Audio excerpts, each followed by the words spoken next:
But here's the bigger challenge. Bitcoin as of today is hovering around 67,000 US dollars per coin. 5 years ago, it was down around $4,000. Here's the challenge with all cryptocurrency. Number one, they're not tagged to anything. They are only worth what people will invest in them. So supply and demand either drives the price up or makes it drop down. They're not tied to anything. Because they're not tied to anything, they are 100% tied to what the sheep are doing. The challenge is, I don't care who you are. If you're listening to this show, almost certainly, you're not a big sheep. The big sheep are major enterprise investors. They're people like Citibank and Bank of America and BlackRock and all these companies. We've seen Bitcoin in particular and cryptocurrencies in general go through a massive uptick in recent time.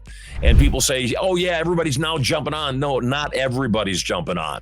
The market makers are jumping on. And when the market makers jump on and make big purchases, it makes it look like the currency is actually doing well when it's not. Because what happens is those big market makers jump on, and when the market makers buy, the price goes up. As soon as the market makers buy and the price goes up, guess what the market makers do? They sell. So if you're not a market maker, then you're speculating, which is all well and good. You can speculate and probably win if you're smart enough to understand all this process. But there's one more thing, one more consideration if you are considering investing in cryptocurrency, and that is the government. I have a friend of mine, dear friend of mine. His name's Dan Fleischman, highly successful guy, has his fingers in a whole lot of businesses. Many years ago, he launched an online poker site because he likes playing poker. He launched an online poker site. The online poker sites were making money hand over fist, crazy amounts of money, millions of dollars a day in net profits from online gambling. Well, one day my buddy comes to me and he says all the online poker companies are being shut down by the government. And overnight, he saw an enterprise that he had worked his butt off become worth nothing. Cryptocurrency is the same way. People say, well, no, that's why cryptocurrency is good. Well, that's all well and good as long as you're allowed to trade it. But what happened with the poker sites is the poker sites were not allowed to sell to people in the United States. They weren't allowed to do business. You weren't allowed as a citizen to go on their website because you're in the US. It was illegal.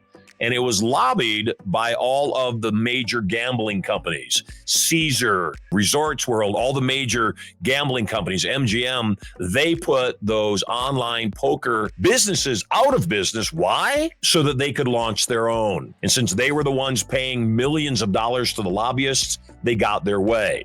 So here's my concern about cryptocurrency. If the government wants to launch their own cryptocurrency, which they do, then all they've got to do to make their currency valuable and all other currencies worthless is to outlaw cryptocurrency in the United States. That's all that's got to happen. I don't really gamble anymore. Every once in a while, I like to sit down at a blackjack table for entertainment purposes only.